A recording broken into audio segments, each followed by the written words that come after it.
Hey everyone, I'm Mariana, and today we are going to talk about my most anticipated films of 2019. Now, obviously, and this kind of goes without saying, but I'm going to say it anyways, I am planning to see more than 19 movies this year, but these 19 are the ones that I am looking forward to the most. Of course, also there are going to be movies that are going to be amazing that I have no idea about at this point because that always happens and they come out later in the year. But so far, these are the ones I am most excited for. I am not actually going to rank all 19 of them. I'm going to give you a top 5 at the end, but the first 14 are just going to be in order of release, and I do have a couple in there that don't have release dates, so I'm going to talk about those first. Let's get into it. So starting with the two movies that don't have release dates just yet, but fingers crossed, they're actually going to come out in 2019 as planned.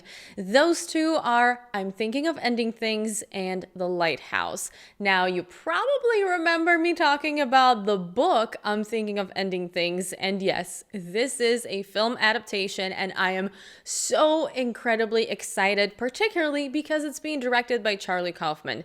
Now, this is going to come out on Netflix as far as I understand, so that's pretty interesting. I'm hoping that the reason this is coming out on Netflix is because Charlie Kaufman wanted to do something maybe a little bit more controversial with the book, and not because it's just not that great of a movie, because we've had those experiences in 2018. But I'm very excited. I can't wait to see it, and supposedly Brie Larson is starring in this one, which I think is a great choice for the lead. In case you haven't heard me rave about the book this is based on, the book is a psychological thriller by Ian Reid, and it pretty much follows a woman who is going on a road trip with her boyfriend, and they are going to see his parents. She's going to meet them for the first time, but she is thinking of ending their relationship. Not the best timing. Crazy stuff ensues. Now, The Lighthouse is something that I didn't really need to know anything about, except for the fact that it's directed by Robert Eggers. And if you don't know who Robert Eggers is, this is the guy who wrote and directed The Witch. And we all know how much I love The Witch. As of right now, the only thing I know is that this is starring Willem Dafoe and Robert Pattinson. I haven't seen any trailers or any photos even, but really all I need to know is that this is directed by Robert Eggers, and I've been looking forward to him making another film. And as far as the story goes, this is supposedly about an aging lighthouse keeper in the early 20th century, and this guy is obviously played by Willem Dafoe. So we'll see how this goes, but yes, I will be there. Moving on to films that do have release dates already, but have not quite made it into my top 5. February 1st, Netflix release, Velvet Buzzsaw. I am sure most of you have seen the trailer. It came out very recently, and it looks pretty crazy. This is written and directed by Dan Gilroy, and the reason I am so excited about it is because this is him reuniting with Jake Gyllenhaal, and we all know how much I love Nightcrawler, which is their first movie together. The trailer starts off pretty lighthearted, but then goes into this weird situation of art and supernatural forces. I feel like this movie looks like it's either going to be really good and very interesting, or it's going to be a complete crazy train wreck, and in either of these cases I'm gonna be there to see it because it's gonna be entertaining. Next, on March 1st, we have Chaos Walking. Hey guys, future Mariana here. Turns out IMDb is kind of a liar, and this movie is actually not coming out this year. They didn't update properly, so sorry. Moving on. Next up, on March 15th, we have The Aftermath, which is actually another book-to-screen adaptation that I'm hoping to read the book for. I have a lot of reading to do in February. I just realized this, and I should probably get started now. Anyways, this is starring Keira Knightley, Jason Clarke, and Alexander Skarsgård, which sounds like a great cast, and this is set right after World War II. I believe it's 1946, and this is about a couple who have relocated to Hamburg. The thing is, they are sharing this house that they're living in with its previous owners, a German widower and his daughter.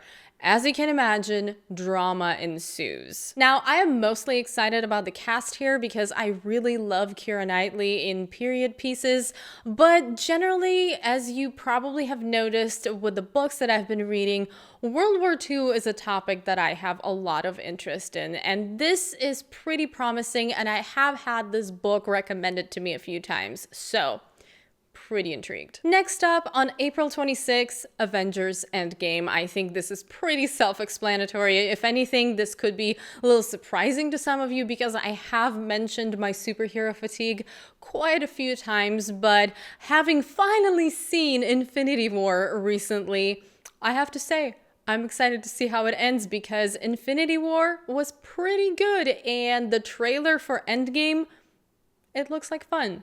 I'm excited. Count me in. Then on May 17th, we have John Wick Chapter 3. This is another one that is pretty self-explanatory. I think a lot of people are excited about this one. I have never reviewed the first John Wick, and I was kind of on the fence about that one, but I loved the second one, and I do have a review of that one on my channel. If you haven't seen it, you can check it out. But yeah, definitely seeing that one in the movie theater because that's gonna look like fun. Then on May 24th, I am very much interested in seeing Ad Astra. This is a sci-fi thriller with a really cool cast. We have Brad Pitt, Tommy Lee Jones, Donald Sutherland, and Ruth Negga. And this is about an astronaut who travels to the outer edges of our solar system, first of all, to find his missing father, I believe, but also there's some kind of mystery that deals with the survival of our universe or our species. I don't know. Space thriller I wanted, obviously. I love that kind of stuff. Plus the cast is pretty great. Jumping over to August 9th, I have Midsummer, which is an Ari Aster film. And if you don't know who Ari Aster is, he is the guy responsible for Hereditary, which I loved. In case you didn't know, I have a review. There is barely any information out there about this. I haven't seen photos, haven't seen a trailer, but you know, whatever. Ari Aster, I'm excited about his movie. And the story is about a young woman who joins her boyfriend on a summer trip and supposedly things go all kinds of wrong.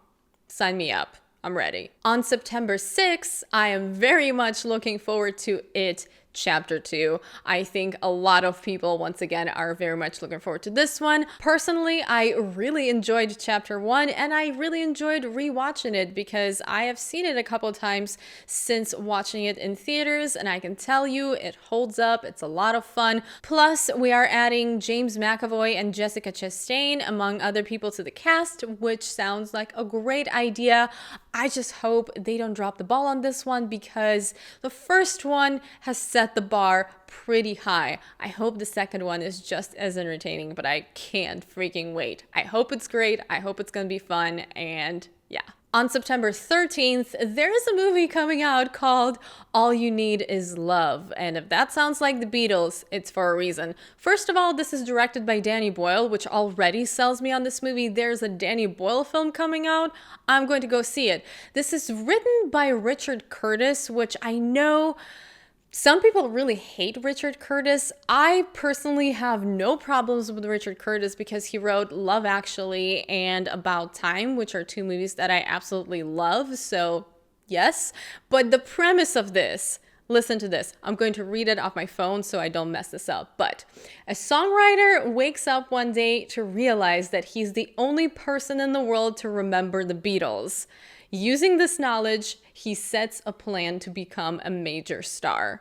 Does this not sound crazy? I am so ready for this movie. I hope it's going to be fun. The only thing that I'm kind of questioning about this is that one of the cast members is Ed Sheeran. And why? Why Ed Sheeran? Do we need him? I hope he's good. I'm not going to throw shade on Ed Sheeran without seeing the movie, but I don't know, I'm kind of questioning that bit. But the rest of this sounds amazing and I can't wait to see this movie. It's gonna be fun. I just know it. On October 4th, we have that one Joker movie starring Joaquin Phoenix. And This is another one of these movies that is either going to be amazing and surprisingly great, or is going to be a complete train wreck. And in either of the cases, I would love to be there to witness it. Everything about this movie just seems kind of a little weird to me. The casting, which I absolutely love Joaquin Phoenix. I think he's one of the best actors working today, but it's a little strange to see him in the role of the Joker. I don't know. Am I the only person who finds this strange? But we'll see. I'm sure he'll do a good job.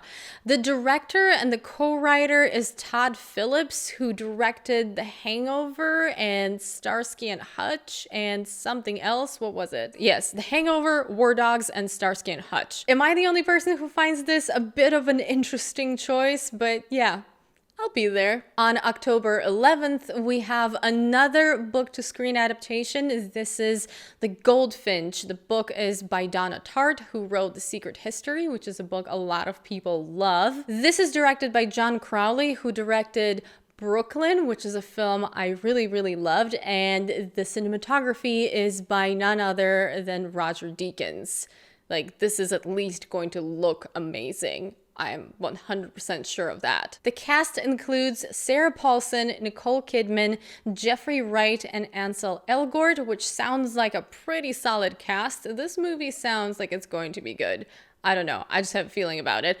I am going to read the synopsis off my phone once again because I don't want to mess this up. So, a boy in New York is taken in by a wealthy Upper East Side family after his mother is killed in a bombing at the Metropolitan Museum of Art. Staggering out through the debris, he takes with him a small Dutch Golden Age painting, the Goldfinch, which will serve as a singular source of hope as he descends into the world of crime. I don't know about you, but to me, this sounds like it's going to be a fascinating story, and I am thinking I'm going to try to read the book once again before the movie comes out. But I have some time because this is in October. And on December 20th, we have Star Wars Episode 9.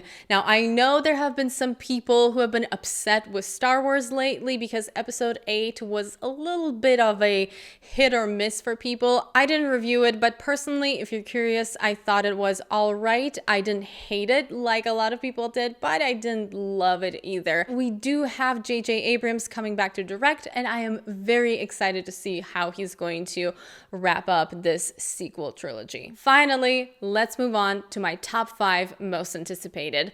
On November 27th, there is a little movie coming out called Knives Out, directed by Rian Johnson, who, as we were talking about Star Wars just now, did direct Star Wars Episode 8, which kind of was a little bit controversial, but he also directed Looper, which is absolutely an amazing sci-fi action thriller. I am very much looking forward to Knives Out, particularly because he is directing it, but also because this is supposed to be a kind of love letter to classic Agatha Christie type mystery set in modern day.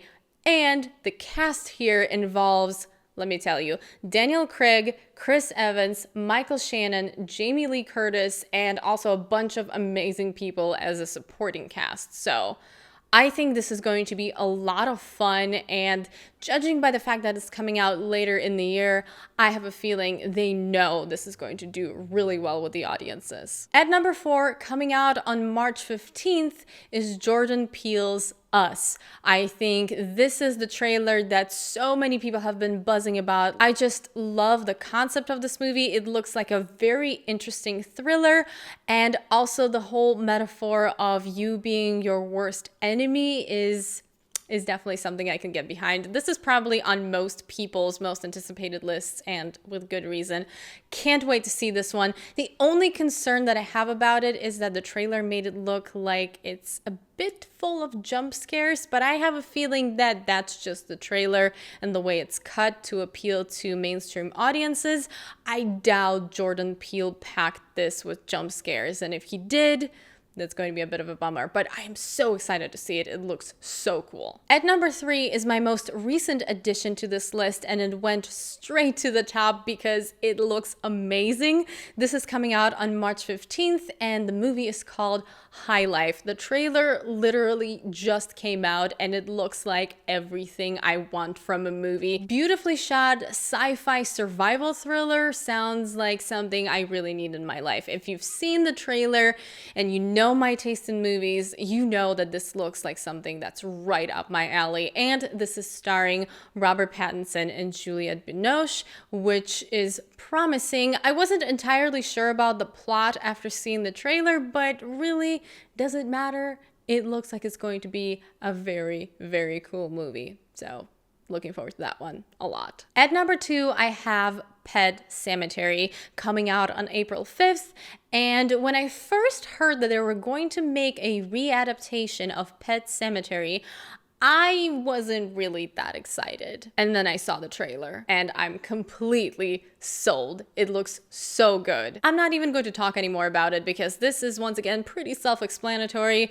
I am just shocked by how great the trailer looks, and I really hope it delivers, because if it does, it's going to be a really good Stephen King year with its Chapter 2 and Pet Sematary. I hope both of these are amazing. And at number 1, I have Once Upon a Time in Hollywood, directed by Quentin Tarantino, who is one of my favorite directors. This movie was going to be my number 1 for the year way before we even have the date for it, because as soon as I heard that he was making a movie based around the Manson family murders, I was sold. I didn't need to know anything else about it. I cannot wait to see the trailer, but really I don't need to see the trailer because I'm going to be there as soon as I can. This is coming out in limited release on July 26th and in wide release on August 9th, I believe.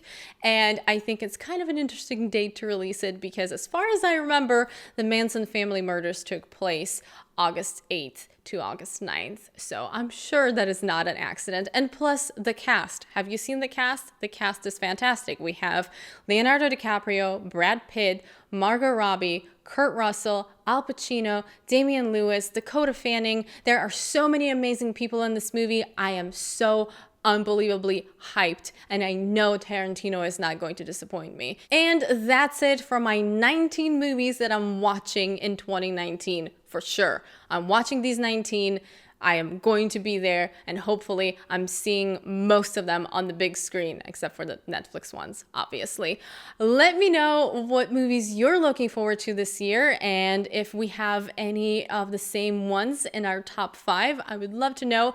And if I didn't name any movies that you're looking forward to, also, obviously, leave them in the comments below because maybe I just don't know that they're coming out. As always, thank you so much for watching this video. I hope you enjoyed it, and if you did, please don't forget to give it a thumbs up, share it, subscribe to my channel, and I will see you very soon in my next video, which is going to be my top movies of 2018, and maybe some of my least favorite movies in there as well. I'll see you. Bye.